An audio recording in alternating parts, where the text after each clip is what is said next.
आज के इस वीडियो में हम बात करने जा रहे हैं उन सभी पेंशनर्स के बारे में जिनकी पेंशन के साथ शेयर मार्केट की इनकम आ रही है। ध्यान रखिएगा, अगर आप शेयर मार्केट में ट्रांजैक्शन करते हैं, फिर चाहे वो इंट्राडे ट्रेडिंग हो, फिर चाहे वो F&O ट्रेडिंग हो, या फिर short term long term capital gain अगर आपके ऑनलाइन AIS ट्रांजैक्शन में आ रहा है या आपने ये ट्रांजैक्शन करे हैं, तो आपको इनकम टैक्स रिटर्न भरने में बहुत ही ध्यान रखना है। एक गलती और आपको 100% नोटिस जो है वो आ सकती है। हम कई सारे ऐसे पेंशनर को जानते हैं जो अपनी गलत इनकम टैक्स रिटर्न भरने की वजह से नोटिसों का सामना करना पड़ता है सरकार द्वारा। यहां पर ध्यान रखिएगा, कभी भी AIS के अंदर अगर आपके शेयर मार्केट के ट्रांजैक्शन आ रहे हैं तो उसको आपको ITR में प्रॉपर दिखाना जरूरी है, प्रॉपर ITR फॉर्म भरना जरूरी है, प्रॉपर टैक्स देना जरूरी है। अगर आप ऐसा नहीं करेंगे तो अब आपको नोटिसेस भर भर के आ सकती है, क्योंकि सारा चीजें जो है वो अब ऑनलाइन हो चुकी है। कई लोग इंट्राडे F&O भी स्किप कर देते हैं, लेकिन ये ध्यान रखिएगा इनकम टैक्स डिपार्टमेंट धीरे धीरे इन सबको भी अपडेट करेगा अपने AIS में, और जिस दिन पुराने सालों के F&O इंट्राडे अपडेट होने स्टार्ट हो जाएंगे तो उस दिन धड़ाधड़ सबको नोटिसेस जो है वो आ सकती है। तो ऐसी गलती ना करें कि सिर्फ share short term capital gain या लॉन्ग टर्म कैपिटल गेन आ रहा है तो वही दिखाए, बाकी के हम जो है इंट्राडे F&O छोड़ देते हैं। ऐसी गलती बिल्कुल भी ना करें। अगर आपका इंट्राडे F&O है तो उसके लिए भी आपको ITR भरनी जरूरी है। ध्यान रखिएगा, इंट्राडे F&O के लिए ITR का जो फॉर्म है वो चेंज हो जाता है, वो ITR 2 से बदलकर ITR 3 हो जाता है, बिजनेस वाला हो जाता है, क्योंकि ये बिजनेस इनकम आपकी मानी जाती है। लोग खुद से ITR भरते हैं, एक तो कंसल्टेंट से आप भरवाते हैं जिनको कोई नॉलेज नहीं होती है। प्रॉपर चार्टर्ड अकाउंटेंट से आपको ITR भरवानी चाहिए, अदरवाइज आपकी एक गलती 500,000 रुपये बचाने के चक्कर में आप लाखों की पेनल्टियां लेट फीस देने पर मजबूर हो सकते हैं। ध्यान रखिएगा, इनकम टैक्स की नोटिस आती है तो हर एक ट्रांजेक्शन आपके जो है वो देखे जाते हैं, साथ में बैंक अकाउंट भी आपसे मांगा जाता है। एक ही अभी हमारा जो है वो केस चल रहा है जिसके अंदर हमने अपील करी हुई है शेयर मार्केट ट्रांजैक्शन को लेकर। हालांकि उस व्यक्ति के जो ब्रोकर स्टेटमेंट में सारे ट्रांजैक्शन प्रॉपर दिख रहे हैं, लेकिन AIS के अंदर डाटा प्रॉपर ना दिखने की वजह से अब उन्हें 10 से 12 लाख रुपए की टैक्स पेनल्टी भरनी आ रही है। तो हमेशा ध्यान रखिए, एक छोटी सी गलती आपको भारी नुकसान दे सकती है। आज के इस वीडियो में मैं आपको पूरा क्लियर करूंगा शेयर मार्केट को लेकर, साथ में अगर आप पेंशनर हैं तो उस केस में किस तरह से आपको ITR फॉर्म सिलेक्ट करना है, किस तरह से सब चीजें जो है लॉ क्या कहता है intraday F&O capital gain related. अगर आप हमसे ITR फाइल करवाना चाहते हैं तो दिए गए नीचे नंबर पर आप हमसे कांटेक्ट कर सकते हैं। आइए स्टार्ट करते अपना आज के वीडियो को। बात करते हैं पेंशनर की शेयर मार्केट की इनकम है तो इस केस में कैसे आपको ITR भरनी चाहिए। तो सबसे पहले तो इनकम देख लेते हैं, कौन सी इनकम है आपकी। पेंशन इनकम हो गई, बैंक का FD हो गया, सेविंग अकाउंट का ब्याज, रेंट इनकम हो गई, शेयर मार्केट की इनकम हो गई, या म्यूचुअल फंड की इनकम हो गई, जिससे आपको या तो शॉर्ट टर्म कैपिटल गेन है या तो लॉन्ग टर्म कैपिटल गेन है। ध्यान रखिएगा, शॉर्ट टर्म कैपिटल गेन यानी आपने लेस देन 1 साल के अंदर बेच दिया है, और लॉन्ग टर्म कैपिटल गेन किसे कहेंगे, अगर आपने मोर देन 1 ईयर तक होल्ड करके रखा है, जिसको हम लॉन्ग टर्म कैपिटल गेन कहते हैं। डिविडेंड इनकम हो गई, कैपिटल गेन हो गया, इंट्राडे और F&O। ध्यान रखिएगा, इंट्राडे जो है वो आपकी स्पेकुलेटिव ट्रेडिंग में आता है और फ्यूचर एंड ऑप्शन ये आपके नॉर्मल बिजनेस में आता है। तो ये हमेशा ध्यान रखिएगा, स्पेकुलेटिव ट्रांजैक्शन आपको सिलेक्ट करना है अगर आप इंट्राडे करते हैं। इंट्राडे का मतलब है आपने एक दिन के अंदर ही लेकर बेच दिया है, आपने होल्ड करके नहीं रखा। F&O जो रहता है फ्यूचर एंड ऑप्शन, जो आप खरीदते हैं बेचते हैं, वो भी आपका बिजनेस ट्रांजैक्शन माना जाता है। अच्छा, यहां पर ITR फॉर्म डिपेंड करता है आपकी शेयर मार्केट की इनकम पर। पेंशन के लिए तो सभी फॉर्म अप्लीकेबल है, ITR 1, 2, 3, 4, लेकिन अगर आपकी शेयर मार्केट की इनकम है तो ध्यान रखिएगा इस केस में ITR 2 या ITR 3 ही अप्लीकेबल होता है। तो ध्यान रखिएगा ITR 2 या फिर ITR 3, लेकिन लोग क्या करते हैं, गलती से ITR 1 भर देते हैं, जिसकी वजह से उनको 100% नोटिस आ सकती है। तो हमेशा ध्यान रखिएगा, अगर आपकी शेयर मार्केट की इनकम है तो उस केस में ITR 1 कभी भी आप ना भरें, या तो ITR 2 अप्लीकेबल होगी या फिर ITR 3 आप पर अप्लीकेबल होगी। आगे मैं आपको बताऊंगा कौन सी ITR आपके लिए अप्लीकेबल है। अब आ जाते हैं, बात करते हैं कौन सी ITR फॉर्म आपके लिए एप्लीकेबल रहने वाला है। अगर आपकी पेंशन और सिर्फ FD सेविंग का ब्याज है तो ITR 1 रहती है। पेंशन के साथ इंटरेस्ट के साथ अगर 2 हाउस प्रॉपर्टी है, 2 या 1 है, तो इस केस में अब आप ITR 1 या 4 भी भर सकते हैं। बिजनेस वाली है, प्रिजम्पटिव वाली है, 44AD वाली है तो ITR 4 भर सकते हैं। पेंशन के साथ इंटरेस्ट के साथ 2 से ज्यादा हाउस प्रॉपर्टी है तो इस केस में ITR 2, और बिजनेस है तो ITR 3 भर सकते हैं। Pension interest short term capital gain long term capital gain है, तो यहाँ पे ध्यान रखिएगा ITR 1 या 3 नहीं, ITR 2 आपके लिए एप्लीकेबल होगी। पेंशन इंटरेस्ट के साथ इंट्राडे और short term capital gain long term capital gain है, यहाँ पर ITR 2 नहीं, यहाँ पर ITR 3 भरनी आपको पड़ेगी। प्रॉपर ITR फॉर्म सिलेक्ट करना आपके लिए बहुत ही इंपॉर्टेंट है। गलत ITR फॉर्म सिलेक्ट किया वैसे ही नोटिस आपको आ जाएगी, तो ध्यान रखिएगा इनकम पे डिपेंड करता है कौन सा ITR फॉर्म आप पर एप्लीकेबल होगा। पेंशन इंटरेस्ट और आपकी F&O ट्रेडिंग है, तो यहाँ पर ITR 2 होगी नहीं। अगर आपकी इंट्राडे F&O है तो बिजनेस में जाती है, वो ITR 3 रहती है। इसके अलावा नॉर्मल कैपिटल गेन है तो ITR 2 रहती है, तो यहाँ पर भी आपकी ITR 3 रहेगी। पेंशन इंटरेस्ट साथ में F&O ट्रेडिंग है तो ITR 3, ITR 4। अच्छा, ITR 4 कब होगा? अगर आप F&O को 44 AD में दिखाते हैं। इंट्राडे हमेशा रहेगा तो ध्यान रखिएगा ITR 3 रहेगी, ITR 4 में नहीं जा सकते। F&O है तो उसमें आप ITR 4 में जा सकते हैं, F&O में जाएंगे लेकिन वहां पर मिनिमम प्रॉफिट आपको 6% दिखाना कंपलसरी है।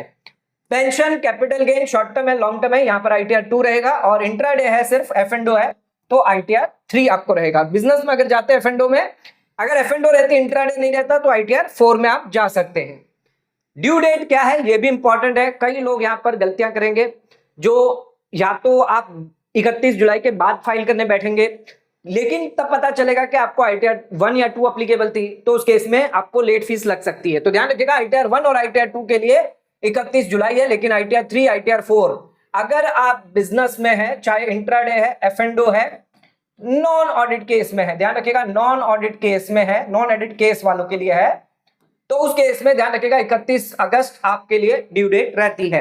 यहां पर हम बात कर रहे हैं नॉन ऑडिट केस वालों के लिए, तो हमेशा ध्यान रखिएगा 31 अगस्त आपके लिए ड्यू डेट रहेगी ITR 3 और ITR 4 वालों के लिए। ITR 1, ITR 2 के लिए 31 जुलाई।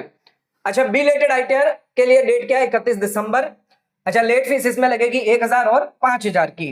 रिवाइज ITR की क्या है? 31 दिसंबर, यहां पर कोई लेट फीस नहीं लगेगी, लेकिन रिवाइज ITR अगर आपने 1 जनवरी से लेकर 31 मार्च 2027 के बीच में भरी है तो इस बार आपको चांस दिया जाएगा, तो आपको लेट फीस भी देनी पड़ सकती है। 1000 की लेट फीस, अगर 5 लाख से कम इनकम है, 5 लाख से ज्यादा इनकम है तो 5000 की लेट फीस लगेगी, और अगर आपकी बेसिक एग्जाम्पशन लिमिट से कम इनकम है तो कोई लेट फीस नहीं लगेगी। टैक्स रेट की मैं बात कर लूं, टैक्स रेट बहुत इंपॉर्टेंट है। क्या टैक्स रेट लगने वाला है? अगर आपकी पेंशन, FD, सेविंग, डिविडेंड हो गया, रेंट इनकम हो गई, इंट्राडे ट्रेडिंग, F&O, ये सब आपके नॉर्मल टैक्स स्लैब में आते हैं। न्यू रिजिम की अगर मैं बात करूं तो 4 लाख तक आपको कोई टैक्स नहीं लगेगा। 4 लाख से 8 लाख पर 5%, 8 लाख से 12 लाख के बीच में 10%, 12 लाख से 16 लाख के बीच में तो 15%, 16 लाख से 20 लाख के बीच में तो 20%, और 20 लाख से 24 लाख के अंदर है तो 25%, 24 लाख से ऊपर गया तो 30%। अच्छा, शॉर्ट टर्म कैपिटल गेन है, इस पर स्पेशल टैक्स रेट लगता है 20%, और लॉन्ग टर्म पर आपके 12.5% लगता है। लेकिन ध्यान रखिएगा लॉन्ग टर्म में 1,25,000 तक आपको एग्जम्पशन मिलेगा, उसके बाद आपको 12.5% का टैक्स रेट लग जाएगा। बेसिक एग्जम्पशन लिमिट को भी समझिएगा, आपको शॉर्ट टर्म और लॉन्ग टर्म में फायदा मिलता है। 4 लाख रुपया आपकी बेसिक एग्जम्पशन लिमिट है न्यू टैक्स रिजिम में, यहां पर आपको 1 रुपया भी टैक्स नहीं देना। अच्छा, इसमें आपकी नॉर्मल इनकम भी आ जाती है और स्पेशल इनकम भी आ जाती है, तो बेनिफिट आपको पेंशन, इंटरेस्ट, डिविडेंड और रेंट का मिलेगा। और ध्यान रखिएगा यहाँ पर short term, long term, intraday, F&O, इसका भी फायदा आपको बेसिक एग्जम्पशन लिमिट का मिल जाएगा। मान लीजिए अगर आपको F&O, इंट्राडे लगभग 4 लाख के अंदर है, कोई टैक्स नहीं देना। Short term capital gain, long term capital gain भी 4 लाख के अंदर है, कोई टैक्स नहीं देना। अदर इनकम नहीं होनी चाहिए, 4 लाख के इनकम है टोटल मिलाकर सब, 1 रुपया भी टैक्स आपको नहीं देना। बेसिक एग्जम्पशन लिमिट का फायदा यहां पर आपको दिया जाता है।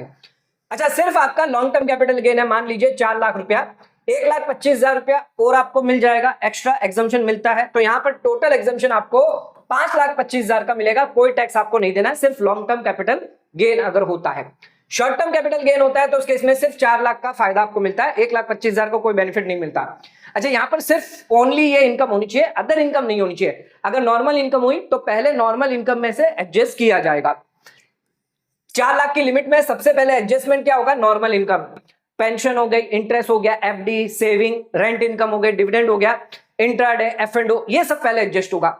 उसके बाद जो है वो आपका short term capital gain adjust होगा, फिर उसके बाद आपका लॉन्ग टर्म कैपिटल गेन जो है वो एडजस्ट किया जाएगा। तो 4 लाख का कैलकुलेशन जब करेंगे तो पहले नॉर्मल इनकम, बाद में शॉर्ट टर्म, फिर लॉन्ग टर्म एडजस्ट होगा। अगर मान लीजिए आपका शॉर्ट टर्म और लॉन्ग टर्म में लॉसेस है तो उसके इसमें ध्यान रखिएगा, आपके जो पहले लॉसेस है वो कैपिटल गेन में से एडजस्ट किए जाएंगे, बाद में आपको बेसिक एग्जम्पशन लिमिट का फायदा मिलेगा। यानी कि आपका जो भी शॉर्ट टर्म कैपिटल गेन है उसमें से लॉस कम होने के बाद जो भी इनकम आएगी फिर आप जो है बेसिक एग्जाम्पशन लिमिट में से एडजस्ट करेंगे। एक एग्जांपल देखते हैं, बहुत इंपॉर्टेंट है। मान लीजिए आपकी पेंशन इनकम है 1,25,000 की, स्टैंडर्ड डिडक्शन आपको 75 यानी 50,000 बच गया। ठीक है, ये 50,000 की नेट इनकम आपकी पेंशन से हुई। Short term capital gain 3 lakh का है, इसमें से पहले हम लॉस माइनस करेंगे। 1 लाख का लॉस है, ये आपका 2 लाख का net short term capital gain हो गया। अच्छा, फिर लॉन्ग टर्म कैपिटल गेन है 4 लाख का, इसमें भी हम लॉसेस जो है वो कम कर देंगे तो 3.5 लाख का। अब 3 फिगर हमारे पास है, पेंशन, शॉर्ट टर्म और लॉन्ग टर्म। अच्छा, बेसिक एग्जाम्पशन लिमिट कितनी है हमारी? 4 लाख की है। सबसे पहले पेंशन इनकम जाएगी, 50,000 कम हो जाएगा, 3.5 लाख रुपए बचे। फिर 2 लाख का शॉर्ट टर्म कैपिटल गेन और कम कर देते हैं तो 1.5 लाख रुपए बचता है। फिर यहाँ पर लॉन्ग टर्म में ध्यान रखिएगा 3.5 लाख रुपया है, लेकिन हमारे पास बैलेंस कितना बचा हुआ है बेसिक एग्जाम्पशन लिमिट का? 1.5 लाख रुपया। तो 3.5 में से 1.5 गया तो यानी 2 लाख रुपया अब बैलेंस आपका लॉन्ग टर्म कैपिटल गेन में बच जाता है। अच्छा, इसमें आपको 1,25,000 का एग्जाम्पशन मिलेगा, मैंने ऑलरेडी आपको बता दिया। यानी आपका taxable long term capital gain कितना हुआ? 75,000 रुपया हुआ। टैक्स रेट कितना लगेगा? 12.5% के हिसाब से 9375, 4% सेस, तो 9750 का टैक्स आपको देना होगा। सिर्फ इतना ही टैक्स आपको देना है। बाकी का ये जो 4 लाख रुपया है जो आपका बेसिक एग्जाम्पशन लिमिट से एडजस्ट कर लिया जाएगा, लॉन्ग टर्म का भी एडजस्ट हो जाएगा। बाकी का 1,25,000 एडजस्ट होने के बाद सिर्फ यहाँ पर टैक्सेबल इनकम आपकी 75,000 रुपए की बचेगी। तो इस तरह से आपको जो है वो कैलकुलेशन करना है। इस तरह से पहले लॉसेस को बेनिफिट दिया जाता है, उसके बाद बेसिक एग्जाम्पशन लिमिट का बेनिफिट मिलेगा, उसके बाद लॉन्ग टर्म में अगर है तो 1,25,000 का फायदा दिया जाता है। तो बेनिफिट आपको बहुत अच्छा खासा मिलता है, आपको नॉलेज उसकी होनी चाहिए। रिबेट 87A का बेनिफिट मिलेगा, लेकिन सिर्फ नॉर्मल इनकम पर मिलता है। अगर आप रेसिडेंट इंडिविजुअल है, नॉर्मल इनकम है, pension, rate, interest, dividend intraday में भी मिलेगा, F&O में भी, ये सब नॉर्मल इनकम मानी जाती है, स्पेशल इनकम नहीं होती है। यहां पर आपको 87A रिबेट का बेनिफिट मिलेगा, लेकिन स्पेशल इनकम पर कोई भी बेनिफिट नहीं मिलेगा। शॉर्ट टर्म हो गया, लॉन्ग टर्म हो गया, इन पर कोई बेनिफिट न्यू रिजिम में नहीं मिलेगा। 12 लाख रुपए तक की इनकम पर टैक्स रिबेट आपको 60,000 रुपए तक का मिल जाएगा। पुरानी रिजिम है तो नॉर्मल और स्पेशल दोनों पर मिलेगा, लेकिन 5 लाख की लिमिट है, यानी 12 लाख से कम होकर 5 लाख है। इसमें रिबेट भी आपको 60,000 के घट के 12,500 का मिलता है। अच्छा, रिबेट HUF को, कंपनी को और फर्म को नहीं मिलेगा। अच्छा, एक इंपॉर्टेंट चीज, अगर आपकी न्यू रिजिम चुनी है तो इस केस में अगर आपकी नॉर्मल इनकम जो है वो 12 लाख के अंदर है, ठीक है, और आपकी स्पेशल इनकम जो है वो कितनी भी क्यों ना है, 5 लाख है, 10 लाख है, तो टोटल इनकम आपकी कितनी हो गई? यहां पर मान लीजिए या तो आपकी हो गई 17 लाख हो गई, या आपकी 20 लाख हो गई, या 25 लाख हो गई। तो इस केस में ये टोटल इनकम भले ही आपकी 12 लाख से ज्यादा, लेकिन नॉर्मल इनकम 12 लाख से कम है, तो आपको रिबेट 87A का फायदा मिलेगा। 60,000 रुपया जो है वो आपका माफ हो जाएगा नॉर्मल इनकम के सामने। स्पेशल इनकम पे 4 लाख से ऊपर, टोटल अगर 4 लाख से ज्यादा इनकम है तो यहां पर आपको जो है 20% शॉर्ट टर्म पे और 12.5% जो है लॉन्ग टर्म पे टैक्स देना पड़ सकता है। Set of and carry forward के नियम भी पता कर लीजिए कि आपके जो शॉर्ट टर्म है, लॉन्ग टर्म है, अगर लॉसेस होते हैं तो उस केस में कैसे सेट ऑफ किया जाएगा और कैसे आप इसको कैरी फॉरवर्ड कर सकते हैं। ध्यान रखिएगा, 4 तरह के लॉसेस हो सकते हैं। एक तो short term capital loss, long term capital loss, intraday loss जो आपका स्पेकुलेटिव बिजनेस लॉस होता है, और F&O लॉस जो नॉर्मल बिजनेस लॉस होता है। सबसे पहले बात करते हैं इंट्राडे लॉस, जो आपका स्पेकुलेटिव बिजनेस लॉस है। ये सिर्फ आपके स्पेकुलेटिव बिजनेस इनकम के सामने एडजस्ट होगा, यानी कि अगर फ्यूचर में इंट्राडे प्रॉफिट हुआ तभी ये एडजस्ट होगा, ना ही कोई अदर बिजनेस इनकम के सामने, ना ही ये हाउस प्रॉपर्टी या अदर कैपिटल गेन के सामने एडजस्ट होने वाला है। यहां पर ध्यान रखिएगा, रिटर्न आपको टाइम से पहले भरना होगा। इसकी डेट क्या होगी? 31 अगस्त, क्योंकि ये ITR 3 में जाएगा। 4 साल तक आप इसका बेनिफिट ले सकते हैं, यानी ये जो लॉस है वो कैरी फॉरवर्ड कितने साल तक हो सकता है? 4 साल तक, और लगातार 4 साल तक आपको ITR भरनी पड़ेगी। एक बार भी अगर आपने ITR नहीं भरी, ये आपका लॉस जो है वो लैप्स हो जाएगा, और बिफोर द ड्यू डेट आपको ये भरनी है इस बार 31 अगस्त से पहले पहले। अच्छा, अगले साल से हो सकता है अगर आप डिले करेंगे कोई दिक्कत नहीं है, लेकिन हर साल आपको ITR भरना मैंडेटरी है। नॉन स्पेकुलेटिव लॉसेस जो आपका F&O लॉस होता है, या फिर अगर आपने जो है ऑयल प्राइसेस में, ऑयल में अगर ट्रेडिंग करी है, कमोडिटी ट्रेडिंग करी है, तो वो भी आपका नॉन स्पेकुलेटिव में आता है, नॉर्मल बिजनेस में आता है।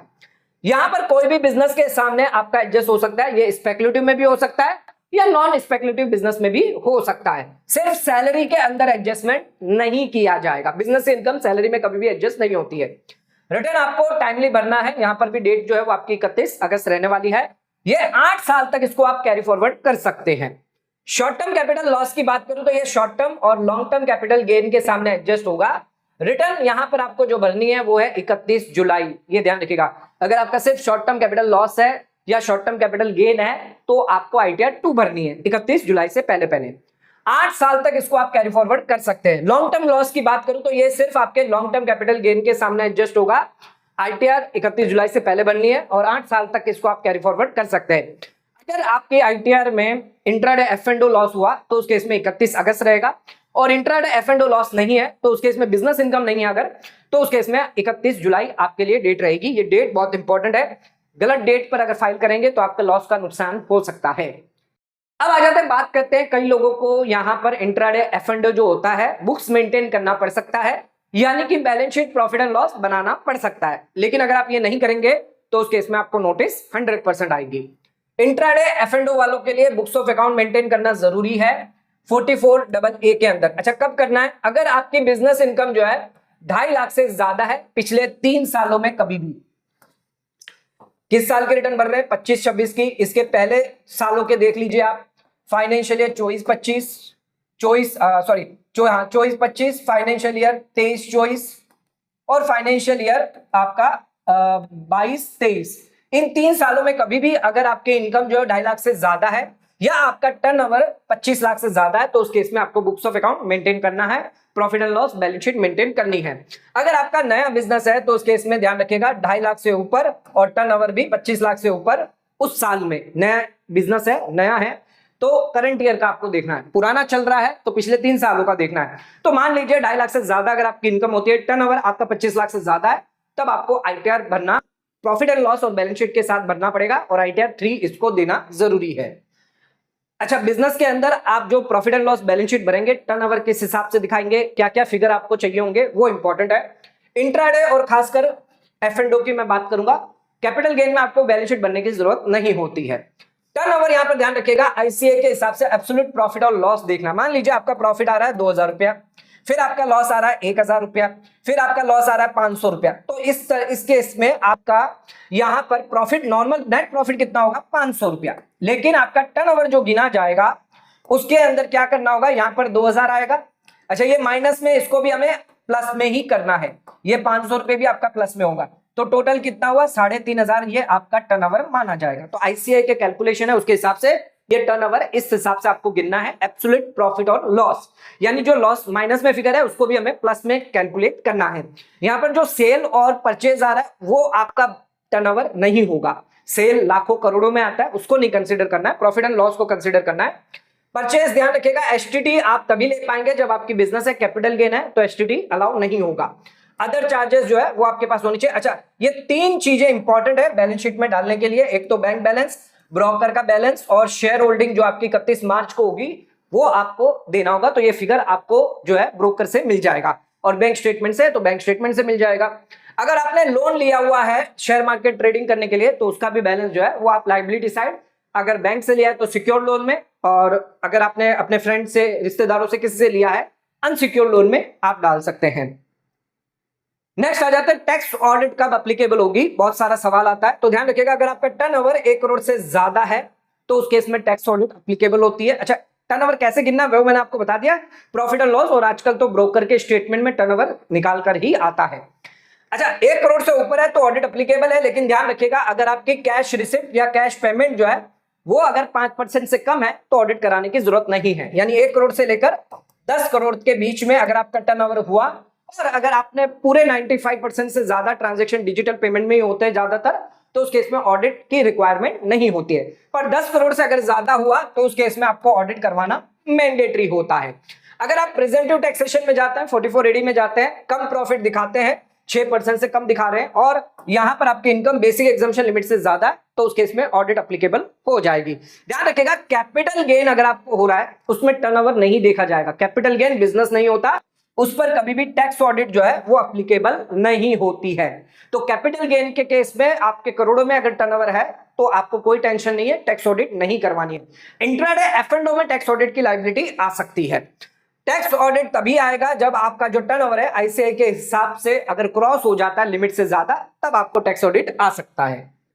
अब बात करते हैं यहां पर आईटीआर फाइल करने से पहले किन किन बातों का ध्यान रखना है, ये बहुत इंपॉर्टेंट है। शेयर मार्केट के जो भी ट्रांजेक्शन है वो आपको broker profit and loss capital gain statement जो एक्सेल फॉर्मेट में होता है, इसे आपको एआईएस से मैच जरूर कर लें। चाहे आपकी सेल वैल्यू हो चाहे आपकी परचेज वैल्यू हो, दोनों को चेक करें। एक क्लाइंट का मेरे पास आया जिसमें परचेज वैल्यू जो थी वो 0 थी एआईएस के अंदर। अच्छा, हो सकता है ये बोनस शेयर भी हो तो चलेगा, कोई दिक्कत नहीं है। लेकिन अगर ये बोनस शेयर नहीं है और ब्रोकर स्टेटमेंट में वैल्यू आ रही है तो इसको आपको जो है प्रॉपर फीडबैक देना है। फीडबैक में आपको क्या क्या अटैच करना पड़ सकता है, अगर आप फीडबैक देंगे तो ब्रोकर का स्टेटमेंट हो गया, ब्रोकर का लेजर हो गया, कॉन्ट्रैक्ट नोट इंपॉर्टेंट है, बैंक स्टेटमेंट जहां से आप प्रूफ कर सकते हैं कि परचेज का आपने पेमेंट किया है। तो हम क्या करते हैं, कई बार जो भी पूरा लिंक होता है सारी चीजें उसको हम हाईलाइट कर देंगे सब चीजों में कि भाई ब्रोकर के स्टेटमेंट में कहां वो आ रही है और ब्रोकर के लेजर में भी अगर आ रहा है। और कॉन्ट्रैक्ट नोट बहुत इंपॉर्टेंट होता है। कॉन्ट्रैक्ट नोट में जो आप बेचते हैं खरीदते हैं प्रॉपर सारी डिटेल के साथ दिया जाता है, तो आप कॉन्ट्रैक्ट नोट भी अगर अटैच करेंगे तो वो भी एक जो है प्रूफ अच्छा खासा माना जाएगा। और बैंक स्टेटमेंट में अगर आपने पेमेंट करी है तो वो आपका आ जाएगा। अगर आप बुक्स मेंटेन करते हैं तो बुक्स मेंटेन दे दीजिए, ठीक है। एसटीटी जो है वो आपको कैपिटल गेन केस में अलाउ नहीं होगा, लेकिन अगर बिजनेस है, F&O इंट्राडे है, तो आप एसटीटी का बेनिफिट ले सकते हैं। अच्छा, कई बार यहां पर डिफरेंस होता है अमाउंट में। कई बार क्या होता है कि एग्जैक्ट मैच नहीं होता। एआईएस में सेल परचेज अलग आ रहा है, हमारे ब्रोकर में अलग आ रहा है, तो हो सकता है जो सेल रेट है और जो बाई रेट है इसमें रिपोर्टिंग में फर्क है, उसके वजह से डिफरेंस आ रहा है। क्वांटिटी तो सेम होती है लेकिन कई बार जो रिपोर्ट करते हैं और जो हमें रेट दी जाती है उसमें फर्क होता है, उसकी वजह से यहां पर डिफरेंस हो सकता है। अगर आपको टैक्स डिफरेंस ज्यादा नहीं है तो आप हमेशा ऑनलाइन इनकम टैक्स पोर्टल के हिसाब से ही दिखा दें। अगर दिखा देंगे तो कभी नोटिस नहीं आएगी क्योंकि आपका मैच रहेगा। लेकिन अगर आपको लगता है टैक्स ज्यादा इफेक्ट हो रहा है तो आप ब्रोकर के हिसाब से जा सकते हैं। आप सब एक बार कॉन्ट्रैक्ट नोट जो है वो जरूर चेक कर लें। कॉन्ट्रैक्ट नोट में जो रेट्स आ रही है, जो अमाउंट आ रहा है वो प्रॉपर अगर आ रहा है तो उसके हिसाब से फिर आप जा सकते हैं। फिर आपको एआईएस के हिसाब से जाने की जरूरत नहीं है, आप चाहें तो एआईएस में फीडबैक दे सकते हैं। ध्यान रखिएगा, ज्यादा प्रॉफिट कम लॉस दिखाएंगे तो कभी दिक्कत नहीं आएगी। थोड़ा ज्यादा प्रॉफिट दिखा दीजिए, थोड़ा कम लॉस दिखा दीजिए, तो कभी भी इनकम टैक्स डिपार्टमेंट आपसे नहीं पूछेगा कि ज्यादा प्रॉफिट क्यों दिखाया या कम लॉस क्यों दिखाया, क्योंकि उसमें सरकार का ही फायदा है। तो हमेशा ध्यान रखिएगा, अगर आप एक पेंशनर है, शेयर मार्केट की इनकम है, प्रॉपर आईटीआर फॉर्म चुने, प्रॉपर अपनी इनकम को रिपोर्ट करें। अगर मेंटेन में है तो मेंटेन में जरूर दिखाएं, बैलेंस शीट के आइटम जरूर डालें। इस हिसाब से अगर आप आईटीआर भरते हैं तो उस बेस में आपके चांसेस जो है वो कम हो जाते हैं नोटिस आने के। अदरवाइज हमने ये भी देखा है प्रॉपर रिटर्न भरने के बाद भी कई बार लोगों को नोटिस आ जाती है। नोटिस से कभी घबराए नहीं। अगर आपके जो प्रॉफिट और लॉस आप दिखा रहे हैं, क्लेम कर रहे हैं, अगर वो सही है, ब्रोकर स्टेटमेंट से मैच हो रहे हैं, तो उस केस में डरने की जरूरत नहीं है। आप नोटिस का रिप्लाई आराम से करें, कोई दिक्कत नहीं है। अच्छा, नोटिस के लिए अगर हमसे कांटेक्ट करना चाहते हैं तो नीचे दिए गए नंबर पर कांटेक्ट भी कर सकते हैं। आज का वीडियो अगर आपको पसंद आया तो वीडियो को लाइक शेयर सब्सक्राइब करना ना भूलें। वीडियो को ज्यादा से ज्यादा शेयर करें ताकि और लोगों तक इसकी नॉलेज पहुंच सके। आज का वीडियो समाप्त करते हैं, धन्यवाद।